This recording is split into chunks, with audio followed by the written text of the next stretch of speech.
Hello, কে বলছেন? কোথা থেকে বলছেন? ও আচ্ছা, আপনি বারাসাত থেকে তিলোত্তমা বলছেন। হ্যাঁ, আপনার চিঠিটা আমি কালকে পেয়েছি।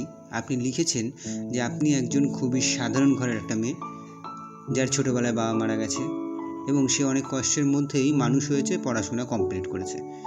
এখন সে একটা চাকরির জন্য চেষ্টা করছে। কিন্তু কিছুদিন আগেই আপনার বাড়ি থেকে আপনার বিয়ের জন্য একটা ছেলের ছবি আপনাকে দেখানো হয়েছিল।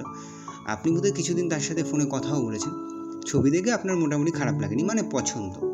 কিন্তু সমস্যাটা হচ্ছে যে তার সাথে ফোনে আলাপের সময় সে বলেছে আপনি চাকরি বাকরি করে কি করবেন, শেষমেশ তো রান্নাঘরেই হাতা খুন্তি নাড়তে হবে। এই কথাটা শুনে আপনার মনে হয়েছিল যে পুরুষ জাতি কি ভাবে বলুন তো, আমরা কি শুধু পৃথিবীতে এসেছি রান্না করতে? তাই বিয়েটা আপনি করবেন কি করবেন না সেই সিদ্ধান্ত নিতে পারছেন না।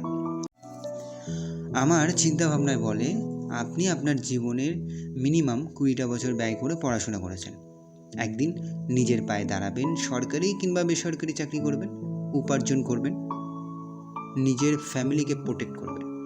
কিন্তু হঠাৎ করে কোথা থেকে একজন উড়ে এসে আপনার কোনটা ঠিক কোনটা বেঠিক সে ঠিক করে দেবে, সেটা তো হতে পারে না।